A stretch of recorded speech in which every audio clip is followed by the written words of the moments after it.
पुण्यामध्ये अजित पवार यांच्या उपस्थितीत कालवा समितीची बैठक झाली। बैठकीला रोहित पवार, सुप्रिया सुळेंची उपस्थिती होती।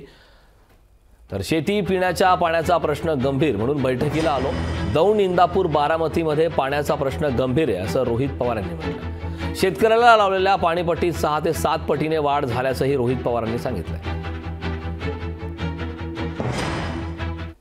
कुकडी प्रकल्पाच्या माध्यमातून माझ्या मतदारसंघामध्ये, नगर जिल्ह्यामध्ये तसंच करमाळ्यामध्ये जे पाणी येतं ते कुकडी आवर्तन हे 1 मार्चला सुरू व्हावं अशी विनंती केली की त्यांनी मान्यता दिली।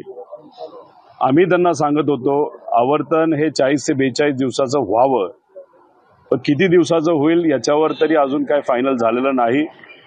ते 36 म्हणत आहेत अधिकारी, पण आम्ही विनंती केली कुठल्याही परिस्थितीमध्ये 40च्या खाली ते आवर्तन नको।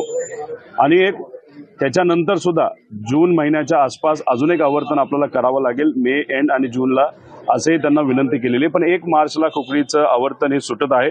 पिण्याचे आणि शेतीच्या पाण्याचे प्रश्न अतिशय गंभीर आहेत। दौंड, इंदापूर, बारामती आणि पुरंदर इथे जो पाण्याचा प्रश्न गंभीर होतोय, आपण बघताय उजनीच्या धरणामध्ये 1 थेंब पाणी नाहीये, नाझऱ्याच्या धरणात 1 थेंब पाणी नाहीये आणि पुढच्या उष्णताही वाढत चालली आहे।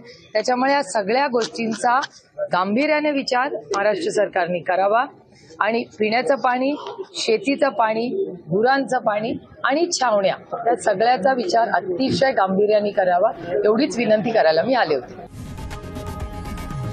लोकशाही मराठी ऐका, पहा, जागरूक रहा।